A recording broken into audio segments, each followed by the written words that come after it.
Dear student ভিডিঅ'টো click কৰিছা যদি প্ৰথমৰ পৰা নিশ্চয়কৈ শেষলৈকে চাবা তেতিয়াহে ভালদৰে বুজি পাবা কিনো ভিডিঅ'টোত ইয়াতে স্কলাৰশ্বিপৰ বিষয়ে সম্পূৰ্ণ ডিটেইলছ জনাই দিয়া হ'ব।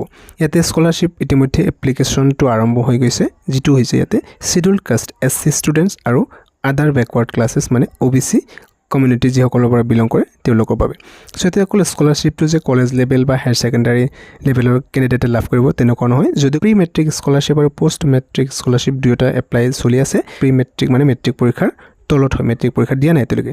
যদি কোনোবা কেণ্ডিডেটে ভিডিঅ'টো চাই আছে যিসকলে নেকি ক্লাছ 9 নাইবা 10ত পঢ়ি আছা, তোমালোকে স্কলাৰশ্বিপটোৰ বাবে এপ্লাই কৰিব পাৰিবা, ইয়াতে নিশ্চয়কৈ টকা লাভ কৰিবলৈ সক্ষম হ'বা। আৰু পোষ্ট মেট্ৰিক মানে আছে যিসকলে মেট্ৰিক পাছ কৰিছা আৰু এইবাৰ হায়াৰ ছেকেণ্ডাৰীত এডমিশ্যন লৈছা, নাইবা যিসকলে হায়াৰ ছেকেণ্ডাৰী পাছ কৰিছা আৰু ইয়াতে UG কোৰ্ছ নাইবা গ্ৰেজুৱেশ্যনত বা BA বা BSc বা BCom ফাৰ্ষ্ট ইয়াৰত বা ফাৰ্ষ্ট ছেমিষ্টাৰৰ এডমিশ্যন লৈছা। এতিয়া চাওঁ আহা যে ইয়াতে ডকুমেণ্টছ কি লাগিব। সো ডকুমেণ্টছৰ ক্ষেত্ৰত কাষ্ট চাৰ্টিফিকেট লাগিব, যিসকলে SC হয় বা শিডিউল কাষ্ট হয় তেওঁলোকৰ SC কাষ্ট চাৰ্টিফিকেটখন লাগিব, আৰু OBC যিসকল হয় তেওঁলোকে OBC চাৰ্টিফিকেটখন লাগিব।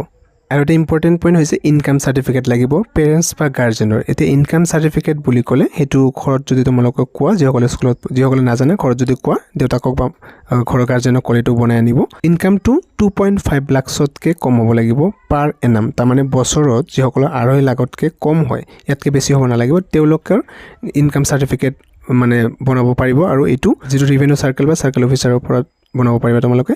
আৰু নেক্সট এটা হৈছে বন'ফাইড চাৰ্টিফিকেট। এই bonafide certificate is required to obtain from the head of the institution to be submitted. এই বন'ফাইড চাৰ্টিফিকেটখন তোমালোকৰ য'ত এডমিশ্যন লৈছা বা য'ত পঢ়ি আছা তোমাৰ কলেজ বা স্কুলত, সেই কলেজৰ পৰা দিব।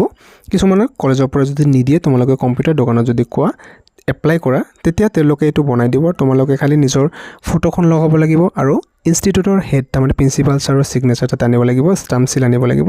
তেতিয়া দোকানীক দিলে তেওঁলোকে নিশ্চয় তোমালোকৰ কি কৰিব লাগে গোটেইখিনি কৰি দিব। তোমালোকে যেতিয়া এপ্লাই কৰিবা তেতিয়া তোমালোকৰ ইয়াতে NSP অৰ্থাৎ নেশ্যনেল স্কলাৰশ্বিপ পৰ্টেল যিটো আছে, সেই ৱেবছাইটত OTR অৰ্থাৎ ওৱান টাইম ৰেজিষ্ট্ৰেশ্যন এটা মানে ID বনাব লাগিব। সেই ওৱান টাইম ৰেজিষ্ট্ৰেশ্যন ID তোমালোকে ফিউচাৰত যিমান নেশ্যনেল স্কলাৰশ্বিপৰ পৰ্টেলৰ আণ্ডাৰত মানে স্কলাৰশ্বিপৰ বাবে এপ্লাই কৰিবা, সেই OTR IDটো তোমালোকৰ দৰকাৰ হ'ব। তাৰপিছত Aadhaar and mobile number registered with Aadhaar are mandatory for generating OTR। তোমালোকৰ মোবাইল নম্বৰ আধাৰ কাৰ্ডৰ সৈতে ৰেজিষ্টাৰ কৰা হ'ব লাগিব। তাৰপিছত কৈছে যদি কোনোবা কেণ্ডিডেট মাইনৰ হয়, মানে যিসকলে ধৰা 9-10ত পঢ়ি আছা বা মাইনৰ মানে 18 ইয়াৰ্ছ যিসকলে হোৱা নাই, যদি আধাৰ কাৰ্ড নাই তেওঁলোকে নিজৰ পেৰেণ্টৰ আধাৰ কাৰ্ডৰ মানে গাৰ্জেনৰ আধাৰ কাৰ্ড হ'লেও দিব লাগিব। আৰু নিজৰ নামৰ একাউণ্ট বেংক একাউণ্ট থকাটো কিন্তু কম্পালচাৰী হয়, মানে তোমালোকৰ নামৰ নিজৰ বেংক একাউণ্ট থাকিব লাগিব। যিহেতু DBT মোডত এপ্লিকেশ্যন মানে ইয়াতে পে'মেণ্টটো দিয়া হয়, অৰ্থাৎ ডাইৰেক্ট বেনিফিট ট্ৰান্সফাৰ, কোনো ধৰণৰ বেলেগ ইয়াতে নহয়, ডাইৰেক্ট তোমালোকৰ একাউণ্টত ট্ৰান্সফাৰ হৈ যাব। বা যিসকল আধাৰ কাৰ্ডৰ লগত লিংক আছে, আধাৰ কাৰ্ডৰ নম্বৰৰ দ্বাৰা কিন্তু ইয়াতে এমাউণ্টটো দিয়া হয়। Applicants to ensure that they have a bank account seeded with Aadhaar number mandatory. Aadhaar নাম্বাৰটো তোমালোকৰ বেংক একাউণ্টৰ সৈতে চিটেড হয়, তাৰমানে তোমালোকৰ যাতে বেংক একাউণ্টৰ আধাৰ কাৰ্ড লিংক থাকে। যিহেতু DBT মোডত টকাটো দিয়া হ'ব, তোমালোকে এইটো চেক কৰাৰ বাবে যিটো একাউণ্ট দিবা তাৰ বাবে বেংকত গৈ চেক কৰি চাব পাৰা যে আধাৰ কাৰ্ড লিংক আছে নে নাই। যদি নাই তোমালোকে এখন এপ্লিকেশ্যন কৰি বা তেওঁলোকক কৈ স্কলাৰশ্বিপৰ বাবে লিংক কৰিব লাগে বুলি ক'লে তেওঁলোকে কৰি দিব। The above condition will be applicable for both fresh and renewal. যিখিনি এতিয়ালৈকে কোৱা হ'ল এইটো হৈছে ফ্ৰেছ কেণ্ডিডেট, মানে নতুন এতিয়ালৈকে যিসকলে এপ্লাই কৰা নাই তেওঁলোকৰ বাবে ক'লোঁ। আৰু বাকী ৰিনিউৱেলৰ কাৰণে প্ৰচেছটো ছেম হ'ব। যিসকলে আগতে এপ্লাই কৰিছিলা তোমালোকে ডাইৰেক্ট জাষ্ট ৰিনিউৱেল কৰিলে হ'ল। আৰু যিসকলে আগত কৰিছা তেওঁলোকৰ ৰিনিউৱেল মেছেজ ইতিমধ্যে মোবাইলত নিশ্চয়কৈ পাইছাই। চ' তোমালোকৰ ৰিনিউৱেল এপ্লিকেশ্যন প্ৰচেছটো এনেকুৱা ধৰণৰ ছেম হ'ব।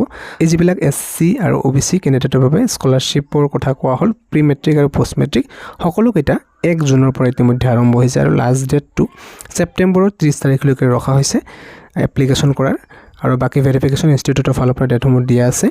চ' তোমালোকে নিশ্চয়কৈ ডকুমেণ্টসমূহ ৰেডি কৰা। যদি যিসকলৰ ইনকাম চাৰ্টিফিকেট নাই তেওঁলোকে বনোৱা, আৰু এলিজিবল যদি আছা তেতিয়াহ'লে এপ্লাইটো কৰি দিবা। এতিয়া যিসকল নতুন মানে এপ্লাই কৰিবা তেওঁলোকক কি ডকুমেণ্ট লৈ যাব লাগিব দোকানত, চ' সেইখিনি শুনা। প্ৰথম কথা হ'ল তোমালোকে নিজৰ বেংক একাউণ্ট লৈ যাবা, তাৰপিছত যিটো কাষ্ট চাৰ্টিফিকেট সেইখন লৈ যাবা, তাৰেপিছত আধাৰ কাৰ্ড লৈ যাবা। যিসকলৰ মাইনৰ হয় তেওঁলোকে নিজৰ গাৰ্জেনৰ আধাৰ কাৰ্ড লৈ যাব লাগিব, আৰু মোবাইল লৈ যাব লাগিব, যিহেতু মোবাইল নম্বৰ ইয়াতে লাগিব, OTP আহিব।